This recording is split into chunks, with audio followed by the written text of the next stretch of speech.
नमस्कार दोस्तों। 2 नवंबर 2025 आज दिन भर का मौसम। आइए विस्तार से जाने वेदर समाचार इस प्रकार हैं। तो 3 नवंबर को मौसम रहेगा तूफानी, आंधी बिजली संग गिरेगा झमाझम पानी, कंपकपाती ठंड का अलर्ट। आज रविवार का मौसम। आज का मौसम कैसा रहेगा? 02 नवंबर 2025 आज का मौसम कैसा रहेगा? मौसम विभाग ने अगले 5 दिन तक उत्तर भारत में मोंथा तूफान और हल्के पश्चिमी विक्षोभ के असर की बात कही है, जिसके प्रभाव से उत्तर प्रदेश, बिहार और राजस्थान में बारिश तो 4 नवंबर से दिल्ली, हरियाणा एवं पंजाब में बादलों की आवाजाही के साथ हल्की बारिश की संभावना है। वहीं कश्मीर में बर्फ गिरने बची, हिमाचल प्रदेश और उत्तराखंड के ऊंचाई वाले स्थानों पर बुधवार तक बारिश के बर्फबारी होने से पारा लुढ़कने के आसार हैं, जिससे कड़ाके की ठंड और कोहरा अटैक करेगा। आइए महीने धीरे धीरे कमजोर हो रहे साइक्लोनिक सर्कुलेशन मोंथा चक्रवाती तूफान के असर से तमिलनाडु, अरुणाचल प्रदेश, महाराष्ट्र और गुजरात के कुछ हिस्सों में आंधी तूफान के साथ मध्यम से भारी बारिश और वज्रपात की चेतावनी जारी रखी है। आज सर्दी बारिश का मौसम कैसा रहेगा? आज का मौसम कैसा रहेगा? 02 नवंबर रविवार 2025 उत्तर भारत में 6 नवंबर तक कड़ाके की सर्दी दस्तक दे सकती है। आइए महीने 2 से 6 नवंबर तक लगातार उत्तर प्रदेश, मध्य प्रदेश, बिहार, झारखंड और छत्तीसगढ़ के कुछ हिस्सों में तेज हवाओं के साथ बादलों की आवाजाही व कहीं कहीं हल्की से मध्यम बारिश का अनुमान जताया है। वहीं दिल्ली, हरियाणा और पंजाब में 4 नवंबर से मौसम में बदलाव हो सकता है, जिससे हवा की क्वालिटी पर असर पड़ेगा।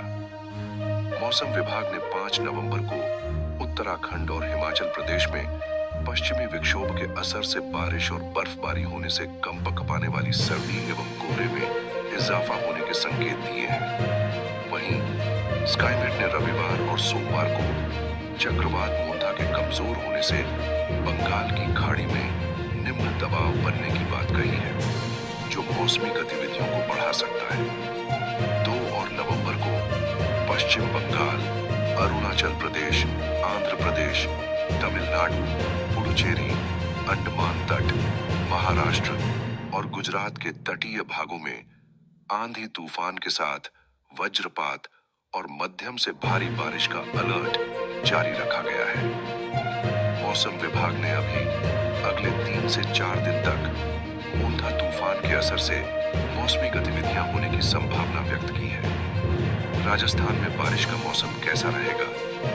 राजस्थान में पश्चिमी विक्षोभ के एक्टिव होने, नए मौसमी तंत्र के असर से कई इलाकों में बारिश होने का अनुमान है। जयपुर मौसम केंद्र के अनुसार अरब सागर की खाड़ी में बना अवताप कमजोर होकर well-marked low pressure area WMM में बदल चुका है। इसके प्रभाव से 2 नवंबर को कोटा, उदयपुर संभाग में छिटपुट स्थानों पर हल्की बारिश होने और शेष भागों में मौसम शुष्क रहने का अनुमान है।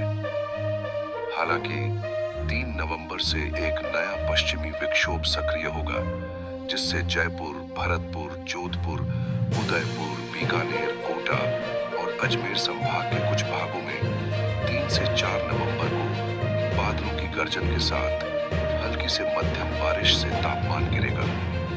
उत्तरी हवाओं के प्रभाव से न्यूनतम तापमान में 2-4 डिग्री सेल्सियस तक की गिरावट से सर्दी में इजाफा होगा। दिल्ली NCR में आज मौसम वायु क्वालिटी। दिल्ली NCR में दूर दूर तक धुंध और धुएं के गुब्बार नजर आ रहा है। फिलहाल वायु क्वालिटी खराब श्रेणी में है। CPCB के अनुमान AQI वायु गुणवत्ता सूचकांक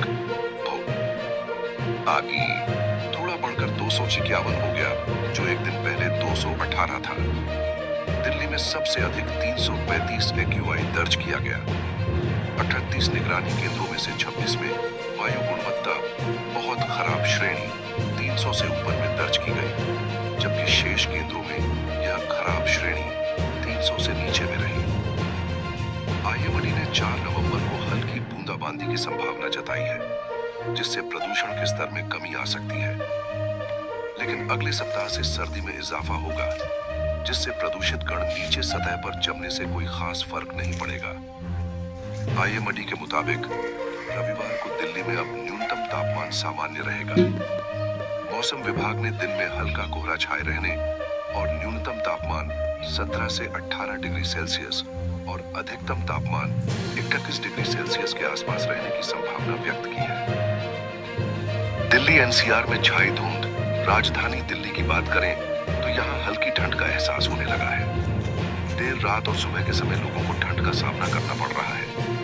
इस बीच दिल्ली की हवा भी लगातार खराब होती जा रही है। दिल्ली NCR के कई इलाकों में धुएं की चादर देखने को मिल रही है। वहीं CPCB के अनुसार दिल्ली का ओवरऑल AQI 377 पहुंच गया है, जो कि बहुत खराब है। वहीं कई इलाकों में AQI 400 के पार भी हो गया है। सबसे अधिक AQI वजीरपुर में 435 है। एम्स और आसपास के क्षेत्रों में AQI 421 दर्ज किया गया, जो गंभीर श्रेणी में है। फिलहाल मौसम विभाग ने बारिश की संभावना नहीं जताई है। दिल्ली NCR में आज मौसम साफ रहेगा। यूपी बिहार में थमा मोथा का असर। यूपी बिहार की बात करें तो यहाँ भी मौसम अब साफ होने वाला है।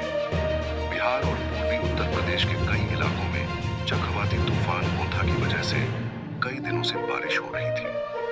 हालांकि अब मोथा का असर कम होने की वजह से बारिश रुकी हुई है।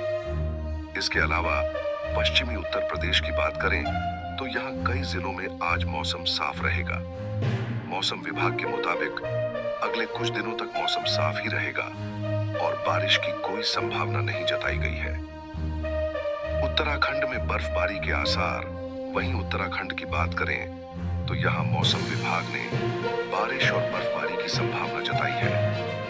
पहाड़ों पर एक बार फिर से मौसम बदल रहा है। मौसम विभाग के मुताबिक आगामी 4 और 5 नवंबर कोमोली, उत्तरकाशी, बागेश्वर के अलावा रुद्रप्रयाग और पिथौरागढ़ में बारिश और बर्फबारी हो सकती है। वहीं बर्फबारी की वजह से तापमान में गिरावट भी दर्ज की जाएगी, जिससे ठंड बढ़ सकती है। सर्दियों की शुरुआत होते ही अगर आप बर्फबारी देखने की चाह रखते हैं तो नवंबर आपके लिए सही वक्त है। इस महीने देश की कई ऐसी जगहें हैं जो सफेद बर्फ की चादर ओढ़ने लगती हैं। पहाड़ों की ठंडी हवाएं, देवदार की खुशबू और बर्फ से ढके रास्ते, ये सब मिलकर ऐसा नजारा बनाते हैं जो किसी सपने जैसा लगता है। अगर आप सोच रहे हैं कि कहां जाएं, तो आपको बताते हैं भारत की 5 ऐसी जगहों के बारे में जो नवंबर में ही बर्फ से ढक जाती हैं। ओली बर्फ प्रेमियों के लिए किसी स्वर्ग से कम नहीं। तकरीबन 2,500 मीटर की ऊंचाई पर स्थित इस जगह पर नवंबर के आखिरी हफ्ते में हल्की बर्फ गिरने लगती है। यही कारण है कि चारों ओर बर्फ से ढकी नंदा देवी और दूनागिरी की चोटियां मन मोह लेती हैं। इतना ही नहीं, यहाँ की स्की ढलाने और केबल कार राइड सर्दियों की यात्रा को और भी रोमांचक बना देती हैं। तो नारकंडा, हिमाचल प्रदेश, शिमला से करीब 62 किलोमीटर दूर नारकंडा सर्दियों में बर्फबारी देखने के लिए बेहतरीन विकल्प है। अक्सर हिमाचल में पहली बर्फबारी यहीं होती है। इतना ही नहीं, नवंबर में चीड़ के जंगलों पर धुंध छा जाती है और कभी-कभी एक रात में ही पूरा इलाका सफेद चादर से ढक जाता है। हाटू पीक ट्रेल से दिखने वाले बर्फीले नजारे मन को सुकून देते हैं। मनाली और कुफरी, हिमाचल प्रदेश। हिमाचल की सर्दियों की बात मनाली और कुफरी के बिना अधूरी है। नवंबर के अंत तक यहाँ सोलंग घाटी और अटल टनल के आसपास बर्फ के पहले पाए गिरने लगते हैं। इसके अलावा शिमला से कुछ किलोमीटर दूर कुफरी भी इस मौसम में पूरी तरह सफेद हो जाता है। गुलमर्ग, जम्मू कश्मीर, पीर पंजाल की पहाड़ियों में बसा गुलमर्ग सर्दी की पहली दस्तक के साथ ही बर्फ से भर जाता है। नवंबर के अंत तक यहाँ स्की ट्रैक्स हो जाते हैं। इसके अलावा गुलमर्ग की गोंडोला राइड्स आपको बादलों और बर्फ के बीच से गुजरने का अनुभव कराती हैं। यही कारण है कि यह जगह फोटोग्राफरों और रोमांच प्रेमियों दोनों की पसंदीदा है। ताबो में -0.8 डिग्री रिकॉर्ड किया गया है। वहीं दिल्ली में बढ़ते प्रदूषण को देखते हुए सरकार ने बड़ा कदम उठाया है। सीएक्यूएम के आदेश के बाद दिल्ली सरकार ने BS3 और उससे पुराने डीजल ट्रकों, टेम्पो, लोडर और अन्य कमर्शियल वाहनों की एंट्री पर पूरी तरह बैन लगा दिया है। अब राजधानी में सिर्फ BS4, BS6, CNG, LNG और इलेक्ट्रिक वाहनों को ही प्रवेश की अनुमति होगी। झारखंड में तूफान मोंथा का असर अब खत्म हो चुका है। 4 दिन की बारिश और बादलों के बाद अब मौसम साफ होने लगा है। आज यानी 2 नवंबर से सुबह धुंध और दिन में हल्की धूप देखने को मिल रही है। मौसम विभाग का कहना है कि सोमवार से आसमान पूरी तरह साफ रहेगा। हालांकि इसके साथ ही ठंड तेजी से बढ़ेगी। अगले 5 दिनों में न्यूनतम तापमान में करीब 5 डिग्री की गिरावट दर्ज की जाएगी। आने वाले हफ्ते में सुबह और शाम ठंड महसूस होगी। इधर बारिश थमने के बाद हवा में नमी बढ़ी है, लेकिन जैसे ही हिमालय में बर्फबारी होगी ठंड और तेज हो जाएगी। इसके अलावा अगर पश्चिमी विक्षोभ सक्रिय हुआ तो हल्की बारिश के साथ नवंबर के मध्य तक कपकपाने वाली ठंड पड़ सकती है। दोस्तों, यह रहा आज दिन भर का मौसम का पूरा हाल। अगर आपको यह जानकारी उपयोगी लगी हो तो वीडियो को लाइक और शेयर करें और चैनल को सब्सक्राइब करना न भूलें। कल फिर मिलेंगे मौसम की नई जानकारी के साथ। तब तक अपना ख्याल रखें। धन्यवाद।